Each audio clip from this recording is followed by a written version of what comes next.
வணக்கம், நான் டாக்டர் சௌந்தரம், குழந்தைகள் ஹார்மோன் டாக்டர். இன்னைக்கு எபிசோட்ல டைப் 1 டயபிட்டிஸ்னால வர அறிகுறிகளை பத்தி பார்க்க போறோம். ஸோ ஆரம்ப கட்ட அறிகுறிகள் என்ன? ஆரம்ப கட்டத்துல குழந்தைங்களுக்கு ஜாஸ்தியா யூரின் போவாங்க, ஜாஸ்தியா தண்ணி குடிப்பாங்க, நிறைய சாப்பிட்டாலும் குழந்தைங்களுக்கு வெயிட் லாஸ் நடக்கலாம். அதே மாதிரி ரொம்பவே டயர்டா இருப்பாங்க. இதுதான் ஆரம்ப கட்ட அறிகுறிகள் ஆகும். இந்த ஆரம்ப கட்டத்துல நம்ம என்னன்னு சோதிச்சு பார்த்து டயபிட்டிஸை கண்டுபிடிச்சிட்டா ரொம்பவே நல்லது. ஆரம்ப கட்ட சிம்டம்ஸை நம்ம மிஸ் பண்ணிட்டோம்னா குழந்தைங்கள் அட்வான்ஸ் சிம்டம்ஸ் வரும். அந்த அட்வான்ஸ் சிம்டம்ஸ் என்னன்னு பார்க்கலாம்.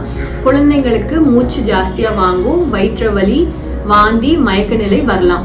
இந்த கண்டிஷனை டயபெட்டிக் கீட்டோஅசிடோசிஸ்னு சொல்லுவோம். இந்த டயபெட்டிக் கீட்டோஅசிடோசிஸ் உடம்புல இருந்து சுரக்கிற இன்சுலின் அளவு ரொம்பவே கம்மி ஆயிடுச்சுன்னா இந்த நிலையில குழந்தைங்க ஐசியூல அட்மிட் ஆகி ட்ரீட்மெண்ட் ஆரம்பிக்க வேண்டிய சூழ்நிலை ஏற்படலாம். இதுதான் குழந்தைங்களுக்கு உள்ள டைப் 1 டயபிட்டிஸ்னால வர அறிகுறிகள் ஆகும். நன்றி.